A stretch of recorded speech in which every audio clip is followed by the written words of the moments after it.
बिस्मिल्लाहिर्रहमानिर्रहीम to NFA and Kleene's theorem.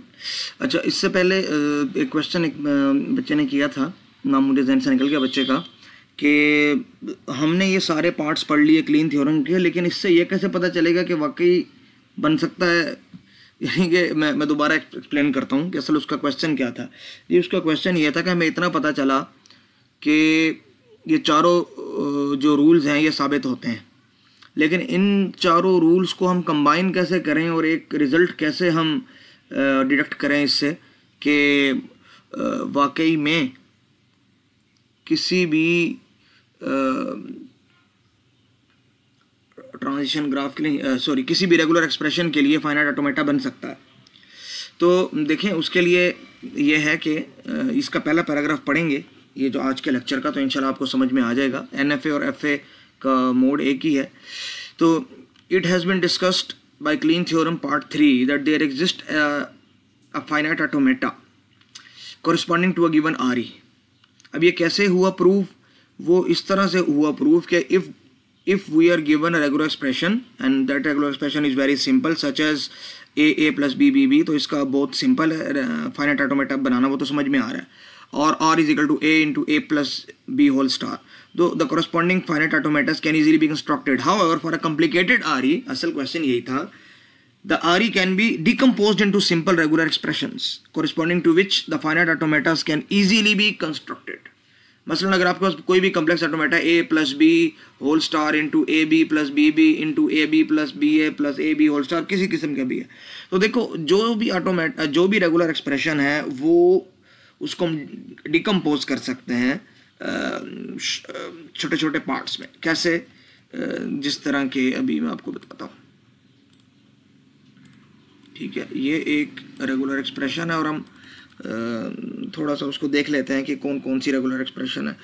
तो आपके पास फॉर एग्जांपल एक रेगुलर एक्सप्रेशन है A plus B plus A B plus B A into A plus B whole star और फिर into A B plus B A और whole star, जो कि आपके पास इवन लैंग्वेज की रेगुलर एक्सप्रेशन। अब ये कम्प्लेक्स है तो सिंपल के लिए तो पता है, लेकिन क्या इसके लिए भी रेगुलर एक्सप्रेशन बनाई जा सकती है? क्योंकि हम इसको डिकम्पोज कर लेते हैं मुख्तलिफ फॉर्म में।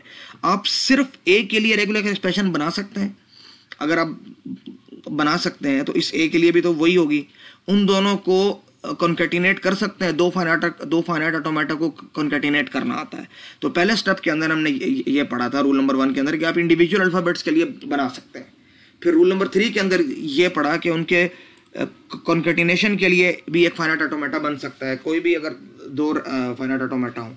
अच्छा, अब अगर एक फाइनाइट ऑटोमेटा इसको रिप्रेजेंट कर रहा है, एक 2b को रिप्रेजेंट कर रहा है, तो इन दोनों को कंबाइन करके ऐड प्लस कर सकते हैं, मतलब हम इनको और ऑपरेशन इनका परफॉर्म कर सकते हैं।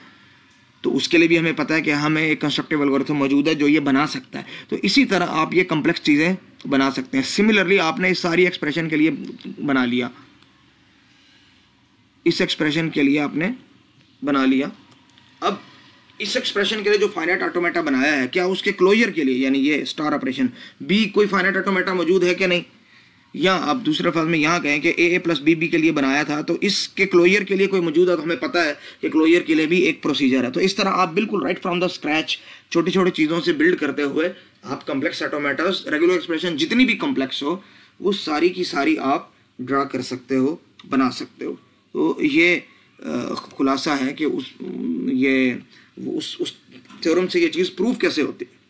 तो अच्छा क्वेश्चन था, ये बात है। However, for a complicated regular expression, the regular expression can be decomposed into simple regular expressions corresponding to which simple finite automatas can easily be constructed, and hence using the method constructing the finite automatas corresponding the sum, concatenation and closure as we have discussed in rule number I think 1, 2, 3, 4 of part 3.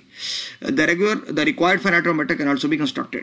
अब कहते हैं कि वो proof बहुत लंबा था। अगर आपने पहले ही NFA पढ़ा होता तो आपके लिए ये प्रूफ बहुत आसान हो जाता, इतने लंबे चौड़े कंस्ट्रक्टिव एल्गोरिथम्स की तरफ जाने की ज़रूरत ही ना पड़ती। ठीक है ना, क्योंकि इतना तो आप साबित कर चुके हैं कि RE is equal to NFA। तो अगर NFA किसी का रेगुलर एक्सप्रेशन का बन सकता था तो इसका मतलब क्या है, उनकी वो भी बन सकता है, फाइनाइट ऑटोमेटा भी बन सकता है। तो NFA से काम ज़्यादा आसान हो जाता है अगर इस अप्रोच से आप देखते क्लीन थ्योरम को, अगर आप करते प्रूव करते, ठीक है ना। अब ये वही बात कर रहे हैं कि it is to be noted that NFAs also help in proving Kleen's theorem part 3 as well.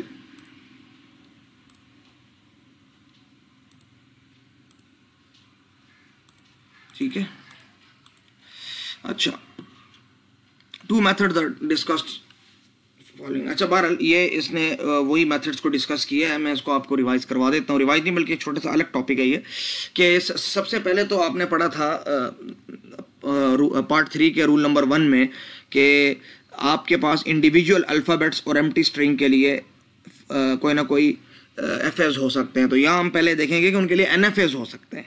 तो to construct the FAs for the languages L1 is equal to A, यानी एक लैंग्वेज में सिर्फ A की वर्ड है या B है या सिर्फ एम्प्टी है, तो आप उसके लिए NFAs बना सकते हैं बहुत इजीली, और NFAs से आप FAs बना सकते हैं। तो NFAs क्या है जी, ये स्टार्ट होता है, A एक्सेप्ट करता है, बात ख़त्म, B एक्सेप्ट करता है, और अगर स्टार्टिंग स्टेट ही यहाँ पर माइनस उनको लिखना चाहिए था, लिखना भूल गए, यहाँ पे माइनस है। अगर स्टार्टिंग स्टेट ही आपकी एंडिंग स्टेट है, यानी फाइनल स्टेट एक्सेप्टिंग स्टेट है, तो वो एम्प्टी एक्सेप्ट करता है, ठीक है। तो ये तो पहले स्टेप में आपने कर लेना था। और दूसरे स्टेप में कि जैसा कि as we have discussed earlier that for every NFA there is an FA equivalent to it. हर FA is equal to NFA, NFA और FA सेम पावर के होते हैं, एक जैसी लैंग्वेज को रिप्रेजेंट करते हैं। अगर कोई FA है तो उसके लिए NFA बन सकता है, ठीक है, या अगर कोई वो तो वैसे भी होता है बाय डेफिनेशन, और अगर कोई NFA है तो उसके लिए FA बन सकता है। तो इन 3 NFAs के लिए भी कोई ना कोई FA होना चाहिए।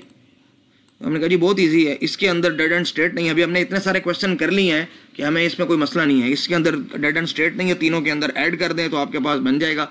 ये सिर्फ A एक्सेप्ट कर रहा है, ये B एक्सेप्ट कर रहा है, और ये एम्प्टी एक्सेप्ट कर रहा है, बात खत्म हो गई। अच्छा, अगर अब ये बन सकता है तो क्या इनका कॉन्कैटिनेशन, एडिशन और क्लोजर परफॉर्म हो सकता है कि नहीं हो सकता? तो अब ये जो मेथड 2 के नाम से हेडिंग दी हुई है, ये असल में ये यही चीज़ बता रहे हैं कि it may be observed that if an NFA can be built corresponding to union, concatenation and closure of FAs corresponding to the regular expression, then converting NFA thus obtained into equivalent FA, this FA will correspond to the given RE, ठीक है। इसके अंदर ये आपको बता रहे हैं कि NFA तो बन गए और हर FA NFA की डेफिनेशन पे आता है। तो NFAs के ज़रिए यूनियन, कंकैटिनेशन और क्लोजर कितना आसान है उसका प्रोसीजर ये आगे जिक्र कर रहा है। अब वो प्रोसीजर क्या है, यूनियन के लिए अलग बताएगा, कंकैटिनेशन के लिए अलग बताएगा, और क्लोजर ऑपरेशन के लिए अलग बताएगा, क्लीन स्टार क्लोजर ऑपरेशन के लिए। तो पहले ये बता रहा है यूनियन ऑपरेशन के लिए। कहते हैं कि रूल्स आप समझ लें, फिर उसके मुताबिक आप इसको करने की कोशिश करें। कि आपके पास 2 FAs हैं, जैसे कि आपके पास स्क्रीन के ऊपर मौजूद हैं। इन 2 FAs का आपने क्या बनाना है, यूनियन, यानी कि इसके भी एक्सेप्ट कर सके और इसके भी एक्सेप्ट कर सके, इन दोनों में से किसी एक के भी एक्सेप्ट कर ले। यूनियन का मतलब और होता है। तो प्रोसीजर क्या होगा, introduce a new start state and connected with the states originally connected with the old start state. अच्छा, इस स्टेप को समझना ज़रूरी है, इसलिए मैं यहाँ पे इसको परफॉर्म करूँगा। कुछ टूल्स मैं पीछे से कॉपी कर लेता हूँ ताकि मुझे बार बार इनकी ज़रूरत ना पड़े, ज़रूरत पड़ेगी मतलब इनकी। ये ठीक है जी। तो सबसे पहले क्या कह रहा है कि introduce a new start state. आपको एक नई स्टार्ट स्टेट चाहिए, आपने जी एक नई स्टार्ट स्टेट बना ली, इजी हो गया काम। Connected with the states originally connected with the old start state. अब यहाँ चीज़ ये समझने की है कि ये आपके पास स्टार्ट स्टेट है। अब आप ये बताएं कि आप इधर भी जा सकते हैं और इधर भी। एम्प्टी एज अलाउ नहीं है क्योंकि NFA एम्प्टी नहीं है। NFA एम्प्टी होता तो आप एक एम्प्टी एज लेके इसको यहां से जोड़ देते एम्प्टी एज के साथ। एम्प्टी मैं लिख नहीं रहा हूं, इसको एम्प्टी समझे। और दूसरा काम आप ये करते कि इसको यहां पे जोड़ देते, तो आपका तो काम ही आसान हो जाता, कोई मसला ही नहीं था। लेकिन एम्प्टी एजेस अलाउ नहीं है। NFA एम्प्टी के अंदर होते हैं, सिर्फ NFA के अंदर एम्प्टी एजेस अलाउ नहीं होते। अब फिर करें तो क्या करें भाई, कोई इतना बड़ा मसला नहीं है। आप ये देखें कि अगर यहाँ से स्टार्ट होता तो ए रीड करके कहाँ जाता, तो यहाँ से स्टार्ट होगा तो ए रीड करके वहीं जाना चाहिए जहाँ ये जाता, ताकि बिहेवियर एक जैसा हो जाए। अरे ए रीड करके यहाँ पे जाता, तो आप कहें जी वेल एंड गुड, बहुत अच्छी बात है, आप भी ए रीड करके वहीं चले जाएं। इसका मतलब कि आपने इधर से शुरू किया है, क्योंकि इसका बिहेवियर भी सेम यही है, तो कोई फ़र्क नहीं पड़ेगा। बहुत अच्छी बात है। और अगर मैं यहाँ से बी रीड करता तो कहाँ पे जा सकता था, इस x1 से अगर मैं बी रीड करता तो मैं जा सकता था x4 पे। तो आपने कहा थी बहुत अच्छी बात है, आप x4 पे चले जाएं इधर से ही, ये ऐसे ही है जैसे आप यहाँ से चले गए, क्योंकि स्टार्ट आपने यहाँ से करना था, आपने यहाँ से स्टार्ट कर लिया तो कोई फ़र्क नहीं पड़ा। आपने यहाँ से किया, स्टार्ट किया, ए पे गए, तो अगर यहाँ से स्टार्ट करते तो तब भी ए को रीड करके इधर जाते, अब भी इधर गए, कोई फ़र्क नहीं पड़ा। और आपने यहाँ से स्टार्ट किया और बी को रीड करके आप यहाँ पे आ गए। ओरिजिनली भी अगर आप यहाँ से स्टार्ट करते तो बी को रीड करके इधर ही आते, और उसके बाद जो ऑपरेशन है वो ये फाइनाइट ऑटोमेटा परफॉर्म कर रहा है, यहाँ पे वापस भी आ सकता है, सब कुछ जा सकता है ये। तो इसके लिए FA1 प्लस FA2, तो FA2 के साथ भी यही काम होना चाहिए, सेम यही प्रोसीजर। लेकिन आपको एरोस की डायरेक्शन को बड़े गौर से देखना है कि अगर देखिए स्टार्ट तो इधर ही से होगा, तो कंसिडर इसकी और इसकी स्टार्टिंग स्टेट को ही करना है। यहाँ से हमने कंसिडर किया कि अगर हम यहाँ से स्टार्ट करते तो ए रीड करके यहाँ जाते, और अगर इधर ही से स्टार्ट करते तो बी रीड करके यहाँ जाते, तो इसका कोई ना कोई स्ट्रिंग शुरू हो जाता। तो आपने कहा ठीक है, जहाँ ये पहुँचता है वहाँ मैं पहुँचता हूँ ए बी रीड करके, ताकि फ़र्क ना हो। तो इसके साथ भी यही मामला करना है कि अगर आप यहाँ पे होते तो ए रीड करके कहाँ जाते, इधर ही जाते। तो इसलिए आप यहाँ ए लिख देते हैं, और अगर आप बी रीड करते यहाँ पे तो कहाँ जाते बी रीड करके, यहाँ पे। तो इसका बिहेवियर इस जैसा बनाने के लिए आपने कहा कि यहाँ पे। अब ये एक कंप्लीट डायग्राम है जो कि NF है। NF इसलिए है कि ये यहाँ से आउटगोइंग एजेस 4 हैं, 2 ए के लिए 2 बी के लिए, तो मल्टीपल एजेस हैं और अल्फ़ाबेट सेट से ज़्यादा है, तो ये NFA है। ठीक है, यही बात कर रहे हैं कि introduce a new start state and connect it with the states originally connecting with the old start states with the same transition वही रहेगी। ए है तो हमने भी ए लिखा, बी है तो हमने भी बी लिखा। Then remove the negative sign of the old start states. अब आप नेगेटिव साइन को इनके ख़त्म कर दें, तो यहाँ भी नेगेटिव साइन था वो भी हमने ख़त्म कर दिया, यहाँ भी नेगेटिव साइन था वो भी हमने ख़त्म कर दिया, ताकि स्टार्ट स्टेट को हम यूनिक ही रहने दें। क्योंकि हमें पता है कि ट्रांजिशन ग्राफ के अंदर तो मल्टीपल स्टार्ट स्टेट हो सकती हैं, लेकिन FA जो होता है, चाहे वो NFA हो या DFA हो, उसके अंदर स्टार्ट स्टेट होती है यूनिक। तो उसकी यूनिकनेस हमें कायम रखनी है। यहाँ पर x1 नाम लिखा हुआ था, वो आप समझे x1 है, और यहाँ y1 है, सिर्फ माइनस उनका हटाया गया। तो ये चीज़ हो गई हमारे पास। ठीक है, तो ये इसका प्रोसीजर है और ये इसका एल्गोरिथम है, आप समझें। ठीक है, ये भी एल्गोरिथम है, ठीक है ना, लेकिन इसमें स्टेप्स बड़े सिंपल से हैं। ठीक है, अब हम आगे चलते हैं। ये जो हमने आंसर बनाया ये सेम वही आंसर है। ठीक है, इन्होंने उसी को फॉलो किया कि यूनियन के लिए। अब एक और एग्जांपल उन्होंने कहा, इसको हम सॉल्व करते हैं। तो हम भी इसको सॉल्व करने की कोशिश करेंगे सेम उसी रूल के ज़रिए। तो ये डायग्राम चूँकि मेरे टूल बॉक्स में है, तो हम रूल ही को सामने ले आते हैं। ये रूल हमारे पास लिखा हुआ है। ठीक है, introduce a new start state and connected with the states originally connecting with the old start state with the same transition levels as the old start state. तो हम बिल्कुल वही काम करेंगे जो हमने पहले किया था। एक आपके पास स्टेट होनी चाहिए स्टार्ट स्टेट, जो आपकी यूनिक स्टार्ट स्टेट होगी। ठीक है, ये अच्छा, और यहाँ से अब आप ये देखेंगे आपको 4 एजेस निकालने हैं, 4 एजेस।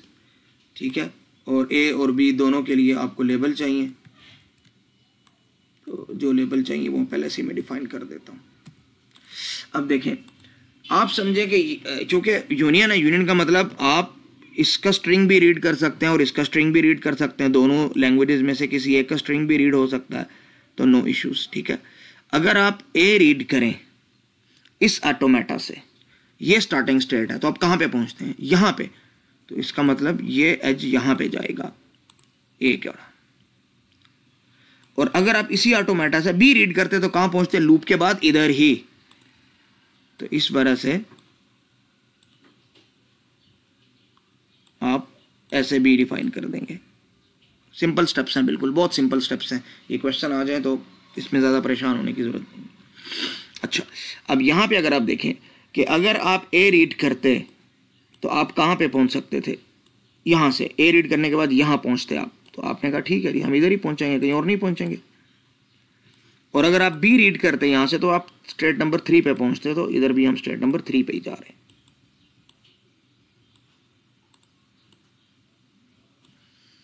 अब आपने क्या करना है, अगला स्टेप क्या है,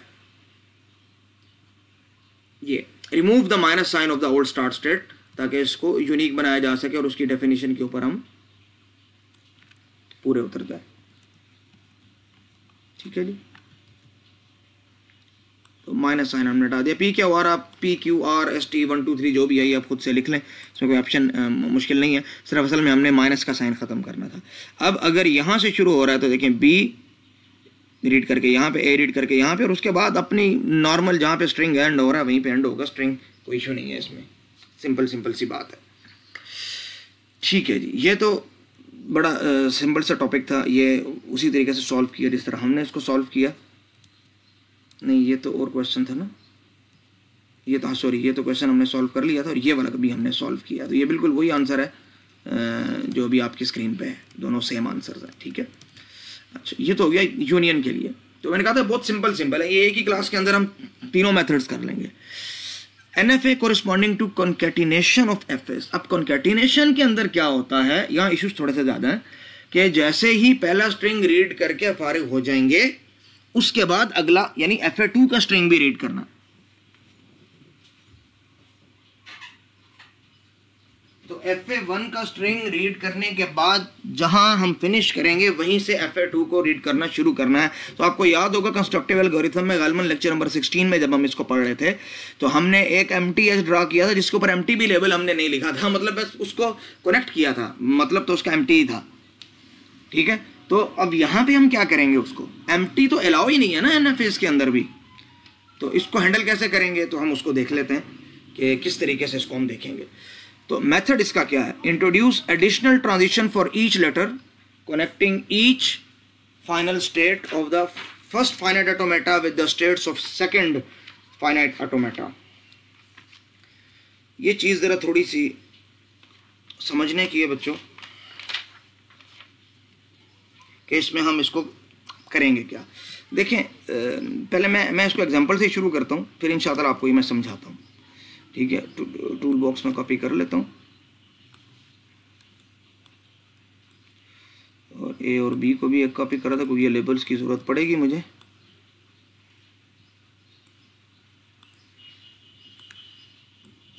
ठीक है जी, so let's start with the example right away ताकि हमें हमारा काम ज़रा जल्दी हो जाए।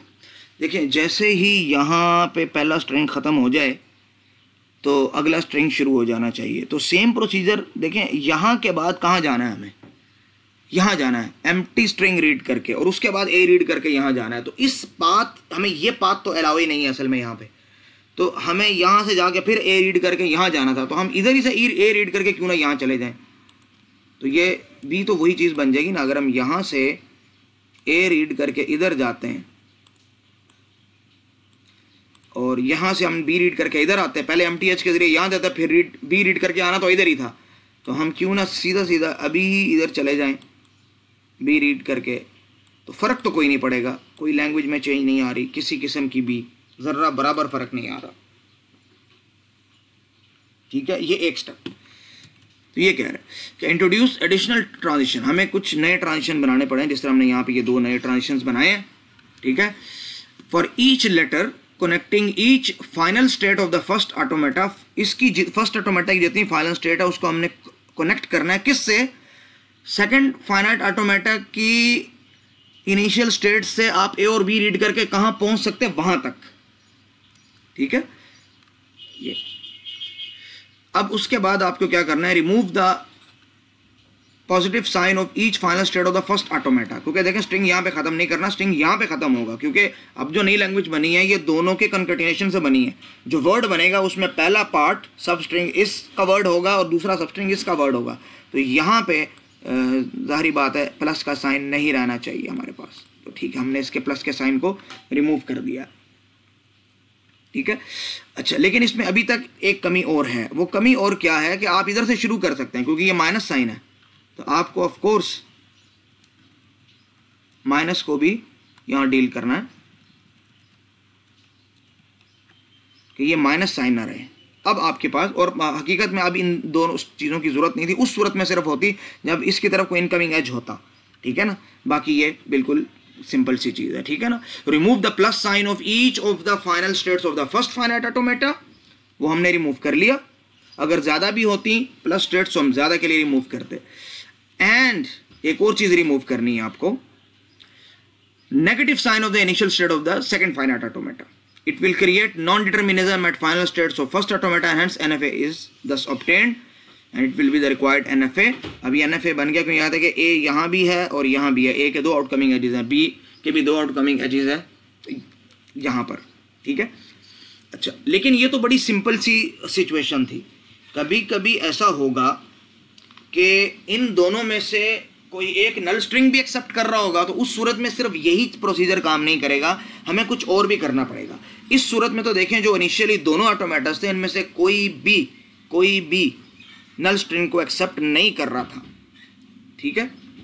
लेकिन जब ये इशू आएंगे कि पहले वाला ऑटोमेटा नल स्ट्रिंग को एक्सेप्ट कर रहा हो या दूसरे वाला कर रहा हो या दोनों कर रहे हो, तो फिर हम इसके अंदर क्या अल्ट्रेशन करेंगे, एक्स्ट्रा स्टेप्स क्या ऐड करेंगे, तो वो अभी यहाँ पे बता रहे हैं कि it may be noted that if first automata finite automata accepts the null string, अगर पहले वाला फाइनाइट ऑटोमेटा है वो नल स्ट्रिंग को एक्सेप्ट करता है, then every string accepted by second finite automata must be accepted by the concatenation of finite automata as well। तो जारी बात है अगर पहले वाला नल स्ट्रिंग एक्सेप्ट करता है, ठीक है ना, तो जो रिजल्टिंग ऑटोमेटा होगा fa1 डॉट fa2, तो उसके अंदर वो सारे वर्ड्स होंगे या उसके अंदर वो वर्ड होगा जिस जो सेकंड फाइनाइट ऑटोमेटा एक्सेप्ट करता है, ठीक है। हाँ, अगर वो सिर्फ नल एक्सेप्ट नहीं करता पहले वाला, इसको दूसरे अंदाज से समझे, अगर ये नल एक्सेप्ट करता तो जब ये नल एक्सेप्ट कर रहा होगा तो उस वक्त इस लैंग्वेज का स्ट्रिंग वो बनेगा जो fa2 बनता है, ठीक है। उस सूरत में जो पहले वाला सब स्ट्रिंग तो एम्प्टी होगा, ये सिर्फ उस केस में, हमेशा नहीं होगा ऐसे, ठीक है ना। तो ये उस चीज़ की बात कर रहा है। तो जिस situation will automatically be accommodated using the method discuss earlier, जो कहते हैं कि ये कोई इतना बड़ा इशू नहीं है, ठीक है। उसकी वजह यह है कि चूंकि फर्स्ट स्टेट ही फाइनल स्टेट होगी और हमने ये रूल पढ़ा है अभी कि जितनी भी फाइनल स्टेट हैं सबसे यही रूल कर दो। तो अगर ये वाली स्टेट भी फाइनल स्टेट होती और हम इधर से ए और बी को लॉन्च करके यहाँ लेके जाते तो इधर एम्प्टी एक्सेप्ट होता, हम सीधा सीधा इधर पहुँच जाते, तो कोई इशू नहीं था, ठीक है। तो ये जो एग्जाम्पल हमने पढ़ी, ये एग्जाम्पल है उस केस की जिसमें हमारे पास कोई भी नल स्ट्रिंग एक्सेप्ट नहीं करता। अगर इन केस सिर्फ पहले वाला फाइनाइट ऑटोमेटा नल स्ट्रिंग एक्सेप्ट करता तो तब भी यही रूल हमारे पास काम करते, ये कंपेंसेट कर जाते हर सिचुएशन को, हमें कोई अलग से रूल बनाने की जरूरत ना पड़ती। हाँ, however if second finite automata accepts null string, अगर दूसरे फाइनाइट ऑटोमेटा को नल स्ट्रिंग को एक्सेप्ट करना पड़ता या वो उसको करता, then every string accepted by first finite automata must be accepted by the regular required FA as well। तो देखें ये एम्प्टी एक्सेप्ट कर सकता है, तो इसका मतलब ये है कि आप यहाँ से जब यहाँ पे पहुँचेंगे तो बस आपको यहाँ पे एक्सेप्ट हो जाना चाहिए किसी भी तरीके से, ठीक है। तो this target can be achieved. अब इस चीज़ को कैसे अल्टर करना है, while introducing new transition at final state of the FA, the plus sign of these start states will not be removed। तो कहते हैं कि बस इतना सा काम करना है कि ये प्लस स्टेट रिमूव नहीं करनी। जब ये प्लस स्टेट रिमूव नहीं करेंगे तो मतलब स्ट्रिंग यहाँ पे एंड हो सकता है, तो आगे कुछ भी रीड करने की उस केस में ज़रूरत नहीं होगी जब ये सेकंड सब स्ट्रिंग एम्प्टी होगा, तो बात ही ख़त्म हो जाएगी आपकी, ठीक है। तो बहुत ईजी एग्जाम्पल इसकी दी है ये, ठीक है ना। तो देखते हैं कोई ऐसी एग्जाम्पल है कि नहीं। देखें ये ऐसी एग्जांपल है जिसमें सेकंड ऑटोमेटा एम्प्टी स्ट्रिंग को एक्सेप्ट करता है। तो कहते हैं अब इस सूरत के अंदर हम क्या कर सकते हैं, तो हम इन्हीं रूल्स को फॉलो करेंगे। पहले तो वही रूल्स हम फॉलो करेंगे जो हमें बताए गए थे, ठीक है। रूल्स हमारे पास क्या थे रूल्स हमारे पास ये था कि ये देखिए रूल हमारे पास यहाँ लिखे हुए हैं, ये चीज़। अच्छा, अब इसको देखिए, हमें एक वही टूल बॉक्स दोबारा चाहिए, हमें उसकी बार बार ज़रूरत पड़ती है।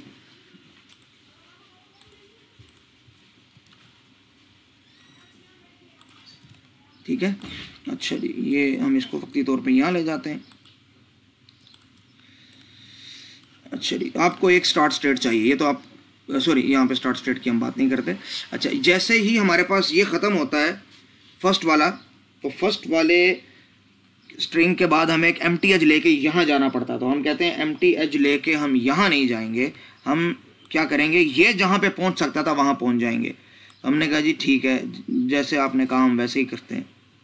ठीक है, तो इसके बाद आपने जाना यहाँ था एम्प्टी एज लेके, और उसके बाद जहाँ ये ए बी को रीड करके जाता वहाँ जाते, तो हम डायरेक्ट ही पहुँच जाते हैं, तो काम चल जाएगा हमारा।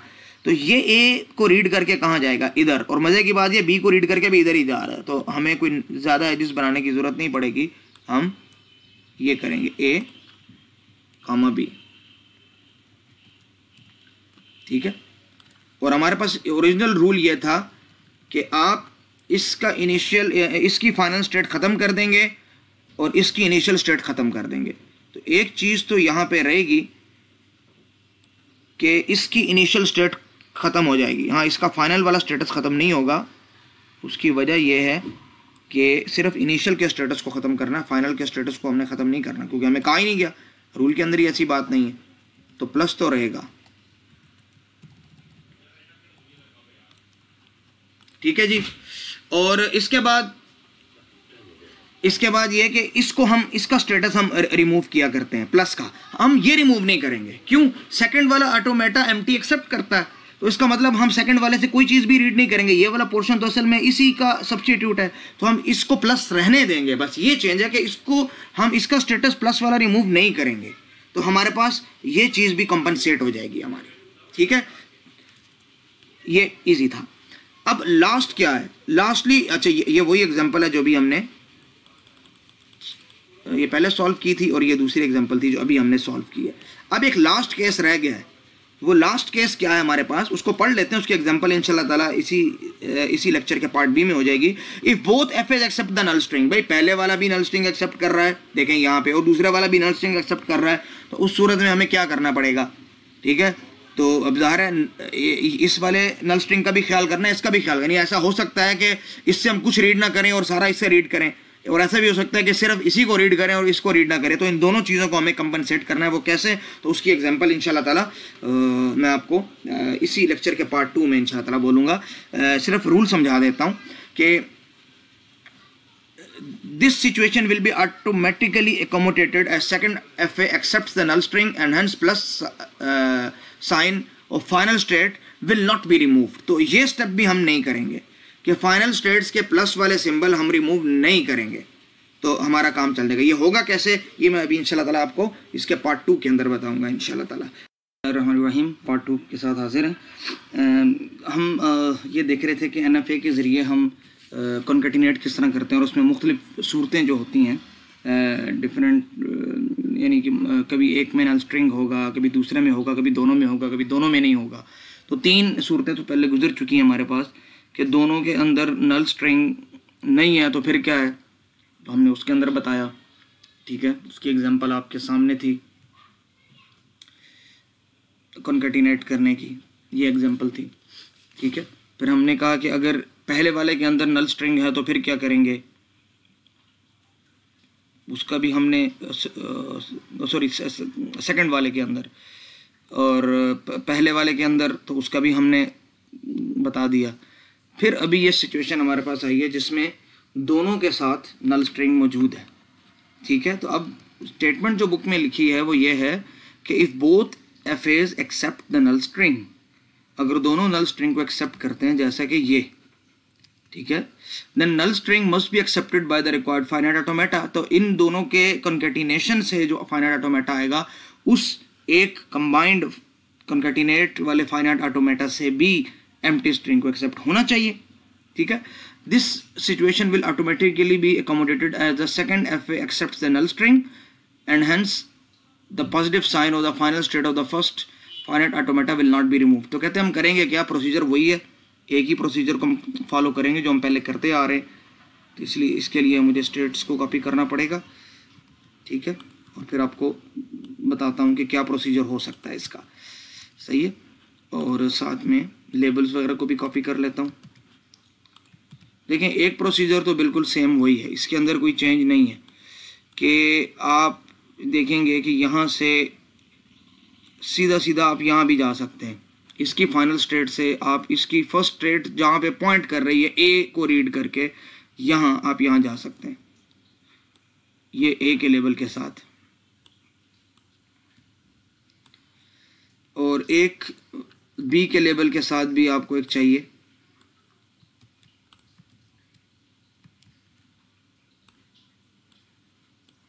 एरो, जो उसका प्रोसीजर सेम होता है। प्रोसीजर यही होता है कि फर्स्ट ऑटोमेटा की फाइनल स्टेट से, यानी फर्स्ट ऑटोमेटा की फाइनल स्टेट को हम अगले की इनिशियल स्टेट कंसीडर करते हैं, और अगले की इनिशियल स्टेट से पहले जहां बी रीड करके पहुंच सकते थे, अब भी हम वहीं पे पहुंच जाएंगे। ये बात हो गई, ठीक है। ये तो बिल्कुल पहले वाली बात है, इसके अंदर हमने कोई चेंज नहीं की। अब यह कि हम कुछ स्टेट्स को रिमूव करते थे, कुछ का स्टेटस रिमूव नहीं करते थे, तो हमने कहा है कि अगर हम इसका स्टेटस रिमूव कर दे नहीं करते तो एम्प्टी यहाँ से एक्सेप्ट हो जाएगा, ठीक है। और इसका स्टेटस हमें रिमूव करने की ज़रूरत नहीं है किसी भी चीज़ की, यानी माइनस वाला स्टेटस तो ख़त्म करेंगे, लेकिन इसको प्लस तो रहने ही देंगे, सारी बात है। प्लस इसलिए रहने देंगे, प्लस का रहना यहाँ पे इसलिए ज़रूरी है। यहाँ पे बच्चे कुछ कहते हैं यहाँ भी प्लस का फ़ायदा नहीं, भाई यहाँ प्लस का फ़ायदा है, बिल्कुल है। और प्लस का फ़ायदा यहाँ पे हमें क्या है, प्लस का फ़ायदा हमें ये है कि अगर ये तो एक कैसा ना कि एम्प्टी एक्सेप्ट कर सके, ये नहीं कि हमेशा एम्प्टी एक्सेप्ट करे। तो अगर एम्प्टी दोनों में एक्सेप्ट कर सके तो देखें ये वाली स्टेट अगर पहले वाली इनिशियल और फाइनल भी है तो यहीं से एम्प्टी एक्सेप्ट हो जाएगा। तो दोनों के कम्बिनेशन से भी जो एम्प्टी एक्सेप्ट होना था यही इधर ही हो जाएगा, हम स्ट्रिंग को इधर भी ख़त्म कर सकते हैं, ठीक है। और अगर हम चाहते हैं कि नहीं सिर्फ यहाँ से एम्प्टी एक्सेप्ट हो तो ठीक है, ये रीड करके ये इस एरो का मतलब ये दो ब्लू एरोज हैं कि असल में ये सेकंड वाले की फर्स्ट स्टेट को कंसीडर किया जा रहा है, पहले वाले का एंड। पहले वाला एंड हो गया एम्प्टी के साथ, इधर ही रहा, और सेकंड वाला शुरू हो गया, वो अपने प्लस वाली स्टेट पे जब भी जाएगा तो एंड हो जाएगा, ठीक है। और दूसरा ऑप्शन हमारे पास ये है कि ए वाली जो है वो अपना पूरा रीड कर लें, वो अपना पूरा रीड करके जब यहाँ पहुँचेगी तो एंड हो जाएगी, बी वाला ऑटोमेटिकली एम्प्टी हो जाएगा। तो हमें सिर्फ कुछ स्टेट का स्टेटस इनिशियल रिमूव करना है, नहीं करना, प्लस वाले को रिमूव करना है, नहीं करना, सिर्फ उसको देखना है। बाकी मेन थीम एक ही है कि फर्स्ट वाला जब एंड होगा यानी उसकी प्लस स्टेट आएगी तो उससे अपने एरोज उस तरफ लेकर जाने हैं जहां से सेकंड की इनिशियल एरो लेके जाती अगर यहाँ बी रीड करती, बस ये चीज़ है मेजर, ठीक है ना। तो ये इसकी थीम है और यही इसके अंदर मेन पॉइंट्स है। अब आ गया हमारे पास लास्ट क्लोजर के हवाले से। तो क्लोजर का रूल यहाँ पे काफ़ी डिफरेंट है, ठीक है। तो ये देखते हैं, इसको पढ़ते हैं ये क्या कह रहे हैं। Apparently it seems that since closure of a FA accepts the null string, so the required NFA must be obtained considering the initial state of the given FA to be final as well. कहते हैं कि एक तो ये for example ये एक automata और अब हमें कहा गया इसका जो है ना क्लोजर के लिए हमें एक NFA बनाना है, तो हम एक काम तो ये करेंगे भाई ये फर्स्ट वाले को बस प्लस बना दें, बात खत्म। मैंने कहा नहीं, यहाँ पे बात खत्म नहीं होती है, क्योंकि ये तो हम पहले भी कह कर आए हैं कि अगर फर्स्ट वाला शुरू से एम्प्टी एक्सेप्ट नहीं करता तो उस सूरत में हमें प्रॉब्लम यह है कि इनकमिंग एजेस, जो मैंने पिछले लेक्चर में भी और उससे पिछले में बात की है कि जब भी इसकी स्टेटस को हम फाइनल करेंगे ताकि एम्प्टी एक्सेप्ट करे तो लैंग्वेज चेंज होगी उस सूरत में जब इनकमिंग एजेस होंगे, अगर नहीं होंगे तो फिर इतना इशू नहीं होगा। तो इसलिए ये चीज़ एज सच सिंपल नहीं होती है। वी में अगर हम ऐसा करेंगे तो ये लैंग्वेज चेंज कर देगा। तो यही बात यहाँ लिखी है कि if you will consider the initial state to be the final state, this will या दिस में allow the unwanted strings to be accepted as well, ठीक है। और ये उसी सूरत में होगा, ये में लिखा ना दिस में अलाउ, तो ये उसी सूरत में होगा, हर सूरत में नहीं होगा, सिर्फ उस सूरत में होगा जब हमारे पास इनकमिंग एज भी होगा। अब मेथड क्या है हमारे पास, just to accommodate this situation introduce an initial state, तो हमें एक अलग से इनिशियल स्टेट चाहिए जिसका बिहेवियर अब वाली इनिशियल स्टेट जैसा ही होगा।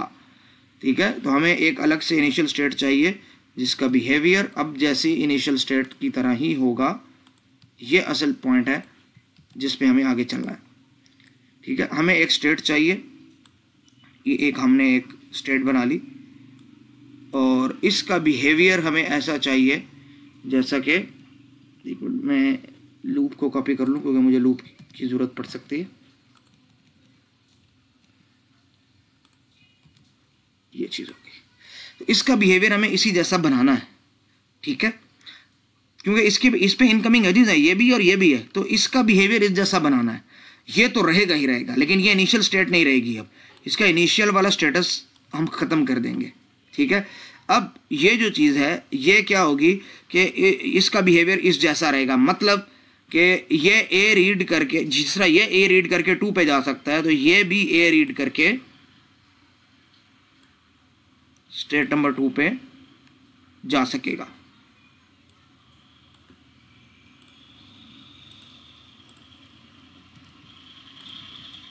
तो ये चीज़ तो रहेगी हमारे पास। ठीक है, और जिस तरह यहाँ पे था कि बी रीड करके यहाँ से ये इसी स्टेट पे आता है, तो यहाँ से भी बी रीड करके हम इस वाली स्टेट पे चले जाएंगे। तो जो चीज़ चेंज करने वाली है वो हम चेंज करेंगे और जो चीज़ चेंज नहीं करने वाली वो चेंज नहीं करेंगे। ये वाला प्रोसेस तो हमने पहले किया हुआ है और इसको मैंने पिछले लेक्चर के अंदर अलग से बड़ी डिटेल से बताया है। ठीक है, तो क्योंकि हम इसको स्प्लिट कर देते हैं 2 स्टेट्स में। ठीक है, ये कम से कम 3-4 दफ़ा ये बात गुजर चुकी है। तो अब ये इस काबिल है कि इसके ऊपर हम ऑपरेशन परफॉर्म कर सकते हैं, क्योंकि इनिशियल स्टेट हमारे पास एक अलग हो गई है। इसी को स्प्लिट कर दिया 2 स्टेट्स में, एक तो ओरिजिनल उसी तरह का बिहेवियर और दूसरे के अंदर हमने बिहेवियर इस जैसा रखा, लेकिन इस तौर पे कि ये इनिशियल भी बन सकती है और फाइनल भी बन सकती है। तो इसलिए मैं अब यहाँ पे चूँकि एम्प्टी को एक्सेप्ट करवाने के लिए ये किया गया है, तो इसलिए इसको हमने प्लस माइनस स्टेट दोनों का नाम दे दिया, क्योंकि एम्प्टी को एक्सेप्ट करवाने के लिए ये स्टेप किया गया। हम एम्प्टी को एक्सेप्ट करवाना चाह रहे थे, तो अगर हम इसी स्टेट को जो इनिशियल स्टेट थी हम प्लस करार दे देते, तो हमें बहुत से अनवांटेड स्ट्रिंग्स को भी एक्सेप्ट करना पड़ता है, लैंग्वेज चेंज हो जाती है, और ये बात हम कई दफ़ा कर चुके हैं। तो हमने कहा कि ठीक है, हम एक अलग स्टेट बनाते हैं इनिशियल, इसको छोड़ के, जो कि फाइनल स्टेट भी होगी, उसका बिहेवियर इस जैसा होगा, बस फ़र्क ये होगा कि उसमें इनकमिंग एजेस नहीं होंगे, बाकी बिल्कुल सेम आउटगोइंग एजेस उसके भी ऐसे हैं जैसे इसके हैं। ठीक है, तो यहाँ तक तो कोई चेंज नहीं है। अब यहाँ से हमें अपना काम शुरू करना है कि क्लोजर ऑपरेशन हम कैसे परफॉर्म करेंगे। तो पहले तो यही था कि introduce an initial state which would be the final state as well. तो इनिशियल स्टेट को इंट्रोड्यूस करें जो फाइनल स्टेट भी होगी, क्यों? So that the null string can be accepted, null string को एक्सेप्ट किया जा सकता है, and connect its with the states originally connected with the old start states with the same transition as the old start state। हमने पहले बात की कि आउटगोइंग एजेस इसके भी वही होंगे तो इसके होंगे, तो ये खुलासा है उसकी बात का। वो इतनी मुश्किल दोस्त इंग्लिश लिखी है, उसका मतलब यही है कि ये उन्हीं स्टेट्स को पॉइंट कर रहे होंगे जो इनिशियल स्टेट का आउटगोइंग एजेस जिसको पॉइंट कर रहे हैं। ठीक है, सिंपल सी बात, ये फार्मूला याद रख लें। अब remove the minus sign of the old start state हमने पहले रिमूव कर दिया था। ठीक है, अब नए ट्रांजिशन इंट्रोड्यूस करने हैं, क्योंकि देखिए हम करते क्या थे कि हम फाइनल स्टेट से एक एम्प्टी एज लेकर जाते थे इनिशियल स्टेट पे क्लोजर परफॉर्म करने, क्योंकि ये चीज़ बार बार रिपीट हो रही है इसके लिए। तो और हमने एम्प्टी एज तो यहाँ पे अलाउ नहीं है, तो जब एम्प्टी एज यहाँ पे अलाउ नहीं है तो हम वही प्रोसीजर इख्तियार करेंगे जो हम पीछे करते आए हैं। वो प्रोसीजर हमारे पास क्या है? वो प्रोसीजर हमारे पास ये है कि देखें यहाँ से यहाँ पे जाना है एम्प्टी एज लेके, तो उसका मकसद क्या है? मैं फ़िलहाल एम्प्टी एज ड्रा कर देता हूँ ताकि थोड़ी चीज़ वाज़े होना शुरू हो जाए आप लोगों को। ये सपोज़ मैंने एम्प्टी एज ड्रा कर दिया और इसको जाहिर करने के लिए कि ये एम्प्टी है, ठीक है, मैं इसको फ़िलहाल कोई आउटलाइन का कलर चेंज कर रहा हूँ। It means this is an empty edge. ठीक है, ये मैंने ख़ास वजह से इसका कलर किया, रेड किया।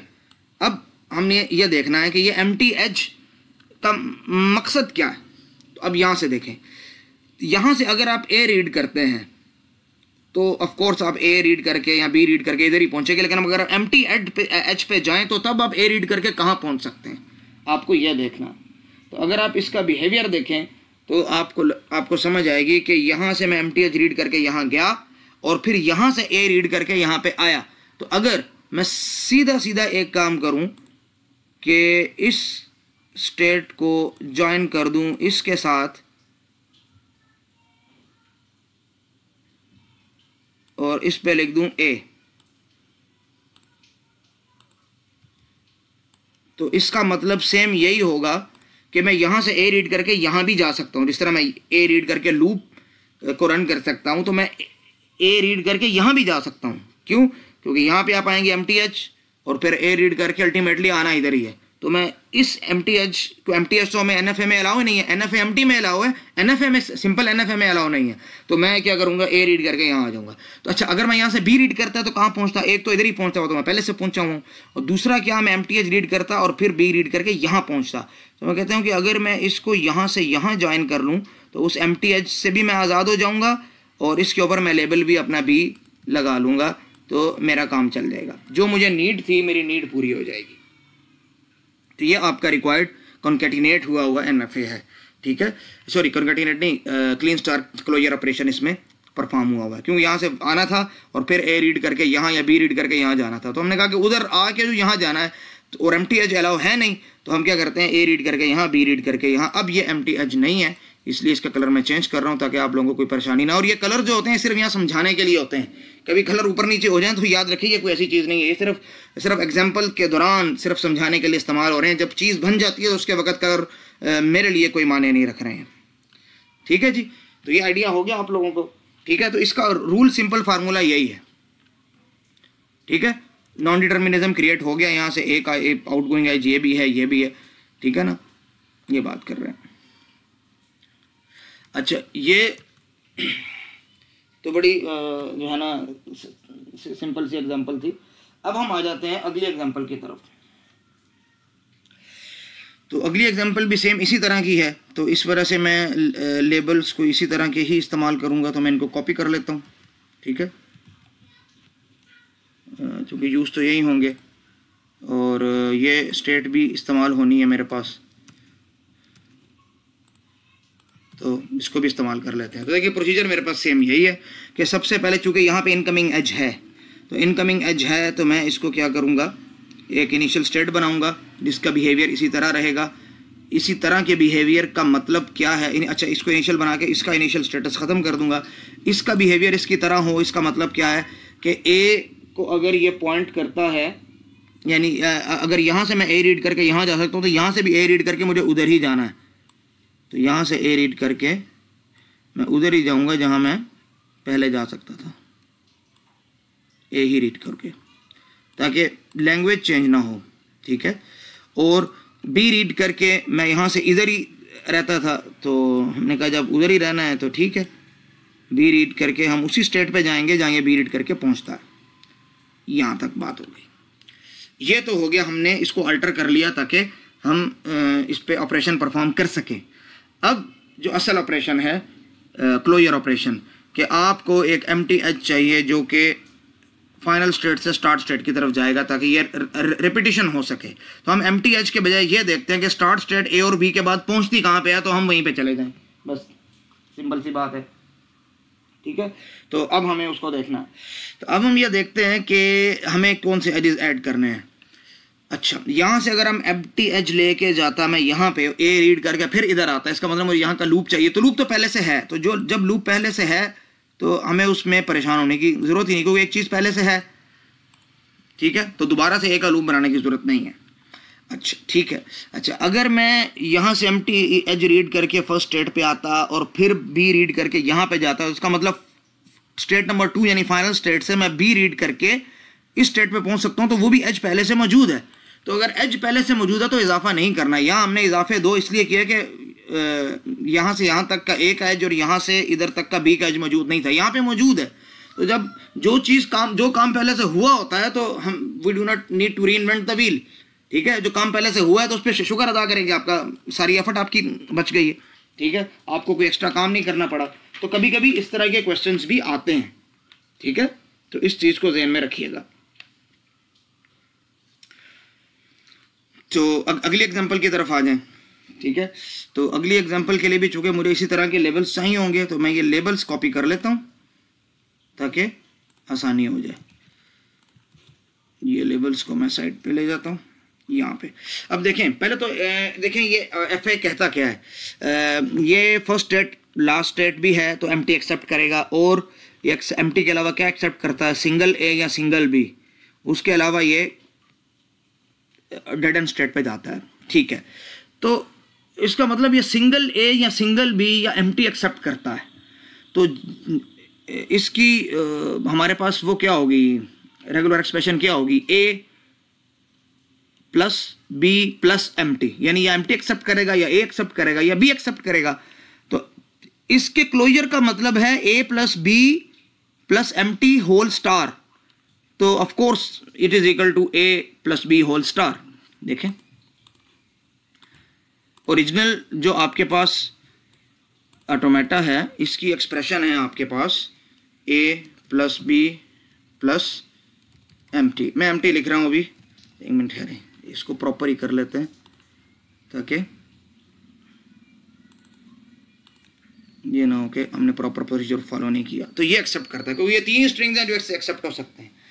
ये R है और ये उसका FA है। हमें इसका क्लीन स्टार ऑपरेशन लेना है, यानी और स्टार के लिए इसका मतलब इसका भी हमें क्लीन स्टार ऑपरेशन बनाना। अब इससे वर्ड्स कौन कौन से बन सकते हैं, तो देखें इससे चूंकि A प्लस B और एम्प्टी तीन वर्ड्स से पहले उन तीनों ही के सारे पॉसिबल कम्बिनेशन। तो इन सिंपली अगर मैं इसको ना भी लिखूं तो फर्क नहीं पड़ता क्योंकि एम्प्टी तो वैसे भी स्टार से जनरेट हो जाएगा। तो A plus B whole star, यानी कोई भी पॉसिबल कम्बिनेशन आपको चाहिए।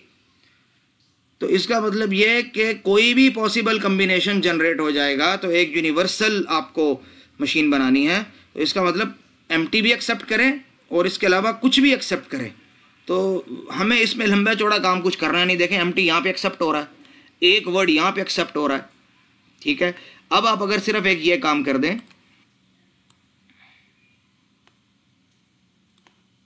ये काम,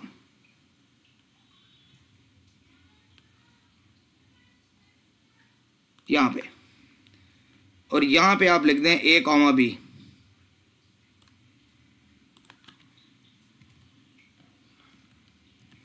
तो ये देखें अभी ये क्या एक्सेप्ट करेगा, ये हर पॉसिबल वर्ड एक्सेप्ट करेगा क्योंकि एक यूनिवर्सल मशीन है। खाली एम्प्टी भी, एक A या एक B भी, इसके अलावा दूसरा A या दूसरा B भी हो सकता है, और कितने भी A और B हो सकते हैं क्योंकि दोनों जो है हमारे पास जो स्टार्टिंग स्टेट है वही एंडिंग स्टेट भी है। और ऑफ कोर्स हमारे पास अभी इस डेड एंड स्टेट की कोई ज़रूरत नहीं है क्योंकि हमें डेड एंड स्टेट जो है वो ज़रूरी होती नहीं है NFA के अंदर। तो बड़ा सिंपल सा इसका आंसर बन जाएगा। अगर आप इसको बना भी देंगे तो ये गलत नहीं होगा, ठीक है, उसके बगैर भी ये काम चलेगा। और इसको आप एक और तरीके से लिख सकते हैं। अगर हम देखें, अगर हम ये देखें कि इसको अगर मैं लूप की फॉर्म में लिखूं और यहाँ पे AB लिख दूं तो तब भी ये सेम ही बनेगा क्योंकि एम्प्टी एक्सेप्ट किया, एक करेक्ट एक्सेप्ट किया कोई भी है, दूसरा तीसरा चौथा एक्सेप्ट तो इधर भी हो रहा है। तो इसमें किसी किस्म का इशू नहीं है, लैंग्वेज सेम एक्सेप्ट हो रही है। ये चीज़ आप चाहें तो इंक्लूड करें या इंक्लूड ना करें, बस एक छोटी सी चेंज करनी थी। तो बाज़ दफ़ा आपको इतना लंबा चौड़ा प्रोसीजर फॉलो नहीं करना होता, चीज़ बहुत सिंपल होती है। तो क्वेश्चन को देखिएगा, इसलिए मैंने कहा था क्वेश्चन को समझना आधा आपका सोल्यूशन हुआ करता है। अगर आप क्वेश्चन को समझ जाते हैं तो आपका काम हो चुका है, ठीक है, ईजी हो गया आपका काम। अभी आपके पास आएगी लास्ट एग्जांपल आज की जो उन्होंने डिस्कस की है इस बुक के अंदर, इस चैप्टर के अंदर। तो बहुत सिंपल सी एग्जांपल है ये भी। यहाँ देखें कोई इनकमिंग एज नहीं है, कोई इनकमिंग एज नहीं है। तो आप ये देखें कि आपको प्रोसीजर क्या फॉलो करना है। प्रोसीजर ये फॉलो करना है कि आप चाहें तो इसको आप इनिशियल स्टेट भी आप बना सकते हैं, यानी इनिशियल तो आप इसको प्लस स्टेट बना सकते हैं। अगर आपने इसको प्लस स्टेट यानी प्लस माइनस लिख दें, इस पर बना दिया तो तब भी आपका काम चलना चाहिए। लेकिन एक प्रॉब्लम आती है। एक प्रॉब्लम क्या आती है, वो प्रॉब्लम ये आती है कि यहाँ से जाने के लिए एम्प्टी एज कोई नहीं है। तो उस एम्प्टी एज के मसले को हल करने के लिए हमें सिर्फ ये थोड़ा सा जो है ना चीज़ें चेंज करनी पड़ती हैं, ठीक है ना। तो हम क्या करते हैं, एक इनिशियल स्टेट लेते हैं जो कि फाइनल स्टेट भी है और उसका बिहेवियर सेम वही होगा जो ओरिजिनली आपके पास प्लस स्टेट माइनस स्टेट थी उसका होता है, ठीक है।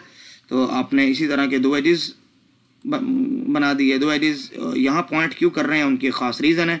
वो रीज़न क्या है हमारे पास कि बिहेवियर उसका इसका सेम होना चाहिए। ये 0 को रीड करके यहाँ पे जा रहा है तो इसको भी 0 को रीड करके इधर ही जाना है, ठीक है। तो इसलिए हम यहाँ पे 0 लिख देते हैं।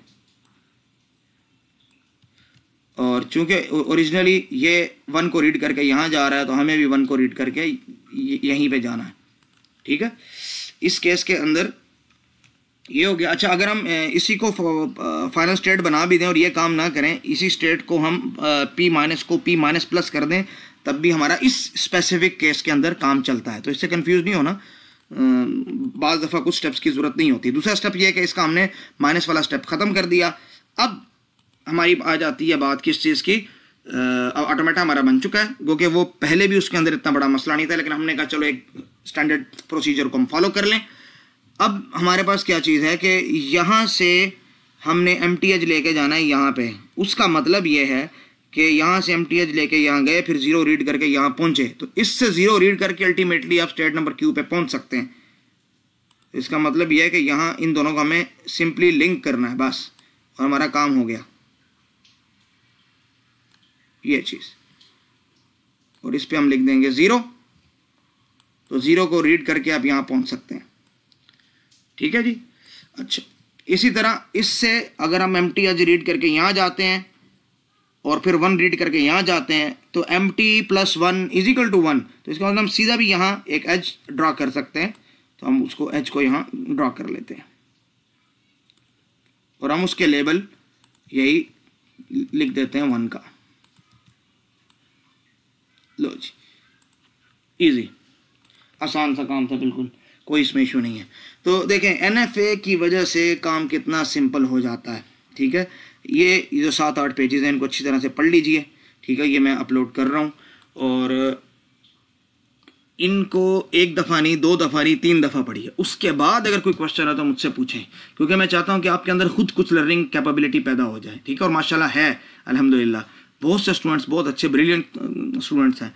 तो आप इसको 1 दफ़ा रीड करें, 2 दफ़ा रीड करें, 3 दफ़ा रीड करें, मुझे पक्का यकीन है आप लोगों को इंशाअल्लाह ये मुकम्मल तौर पे आ जाएगा समझ में इंशाअल्लाह। फिर भी प्रॉब्लम हुई तो आप मुझे बताएं, और प्लीज़ क्वेश्चन ग्रुप में करें ताकि मुझे जो है ना ज़रा आसानी हो उस चीज़ों को डील करने के अंदर, ठीक है। NFA के ज़रिए क्लीन थ्योरम बड़ी आसानी के ज़रिए आप उसके सारे ऑपरेशन परफॉर्म कर सकते हैं। कॉन्कैटिनेशन हो गया, या आपके पास क्लीन स्टार ऑपरेशन हो गया, सिंपल बेसिक ऑपरेशंस हो गए, एडिशन हो गया, और उसके अंदर जो जो सूरतें बन सकती थी वो थोड़ी छोटी मोटी चेंजेस। और वो चेंजेस भी क्या है कि मेन जो ऑपरेटिंग प्रोसीजर है वो सबका सेम है। उसके अलावा बस हमें सिर्फ ये देखना है कि कभी कोई प्लस माइनस स्टेट के स्टेटस को ख़त्म करना है या लेके आना है। और कॉन्कैटिनेशन के जो लास्ट स्टेट है हमारे पास, लास्ट रूल है हमारे पास क्लीन स्टार क्लोजर का, उसके अंदर हमें यह देखना होता है कि इनिशियल स्टेट को अगर हम फाइनल स्टेट बनाएंगे, अगर शुरू से नहीं है तो, अगर तो शुरू से है तो वेल एंड गुड, और अगर कोई इनकमिंग एज नहीं है तो फिर उसको बनाने में कोई मसला नहीं है। लेकिन मसला तब आता है जब वो शुरू से भी फाइनल स्टेट ना हो और उसकी तरफ इनकमिंग एजेस भी हों। उस सूरत में हमें एक और स्टेट बनानी पड़ती है जिसके आउटगोइंग एजेस वही होते हैं जो कि पहले वाली स्टेट के आउटगोइंग एजेस थे। बस मसला ये कि उसकी तरफ इनकमिंग एज कोई नहीं होगा, पहली बात। दूसरी बात ये कि उसके आउटगोइंग एजेस के लेवल तो वही होंगे, ये तो बात हो चुकी। उसके ऊपर लेवल होगा प्लस माइनस का, ठीक है। और जो पहले इनिशियल स्टेट थी जिसका लेवल माइनस का था, उसका माइनस का स्टेटस खत्म हो जाएगा, वो सिंपल एक स्टेट रह जाएगी। बस ये 2-3 स्टेप्स को अगर आप बांध लें पल्ले से तो इंशाअल्लाह कभी इस चीज़ में गलती नहीं करेंगे इंशाअल्लाह ताला। ये पार्ट 2 था लेक्चर नंबर 22 का। अल्लाह ताला आप लोगों की हिफाजत फरमाए और अल्लाह ताला से दुआ कीजिए कि ये आजमाइश इब्तला जो है जल्दी ख़त्म हो जाए, ताकि हम ऑन कैंपस आकर अच्छे तरीके से चीज़ों को स्टडी कर सकें। इस तरह पढ़ाने में तो चीज़ें तो डिलीवर हो रही हैं अल्हम्दुलिल्लाह, और बच्चों को समझ भी आ रहा है, फीडबैक भी कुछ बच्चे दे रहे हैं, कुछ बच्चे इम्प्रूवमेंट के लिए भी कुछ चीज़ों में कहते हैं तो हम उनको बड़ा पॉजिटिवली लेते हैं। लेकिन ऑफ कोर्स जो मज़ा बिलमुशाफ़ा पढ़ने में है, तालीम व ताल्लुम में है, वो इसके अंदर उस तरह की चीज़ नहीं है। तो अल्लाह ताला जो है वो आसानी पैदा फरमाए, आपकी सेहतों की भी हिफाजत फरमाए, पूरे मुल्क के लिए और पूरी दुनिया के लिए हिफाजत जो है ना के लिए दुआ किया करें। एक एक जान कीमती है, चाहे वो मुसलमान है, चाहे वो किसी और मज़हब का है, जान हर एक की कीमती है। अल्लाह ताला ने कुरान मजीद के अंदर इरशाद फरमाया कि जिस शख्स ने किसी एक जान की हिफाजत की, समझो उसने पूरी इंसानियत को बचाया। और वो एक जान अल्लाह ने सिर्फ मुसलमान की नहीं कही, अल्लाह ने कहा एक इंसान, चाहे वो जिस मज़हब से भी ताल्लुक़ रखता है, तो इंसान की जान कीमती है, चाहे वो कोरोना से जा रही है, चाहे वो किसी चीज़ से भी जा रही है। तो आप भी अपने घरों से बिला ज़रूरत बाहर ना निकलें, दूसरों को भी रोकें और इसकी जो है ना तरगीब दें। और मुझे पता चला है कि कुछ बच्चे, मैं उनका स्टेटस देखता रहता हूँ कि माशाल्लाह रिफाही कामों के अंदर बड़ी जो है ना भरपूर तरीके से शिरकत कर रहे हैं, गरीबों के घर तक राशन पहुँचा रहे हैं। तो वल्लाह इस वक्त इससे बढ़कर समझें कोई काम नहीं मिलेगा आपको इंसानियत की खिदमत का। और जितना अल्लाह ताला इन चीज़ों से खुश होते हैं उतना आम सदक़े खैरात से खुश नहीं होते। इब्तिला के मौके पे ऊपर, मुसीबत के मौके के ऊपर ख़र्च करना, इसकी वो फजीलत है और वो अल्लाह ताला इससे दर्जात देते हैं कि हम उसको गुमान भी नहीं कर सकते हैं। तो अल्लाह ताला हम सबको अमल की तौफीक दे। तो हिफाजत कीजिए, अपनी दुआओं में याद रखिए। अल्लाह हाफ़िज़।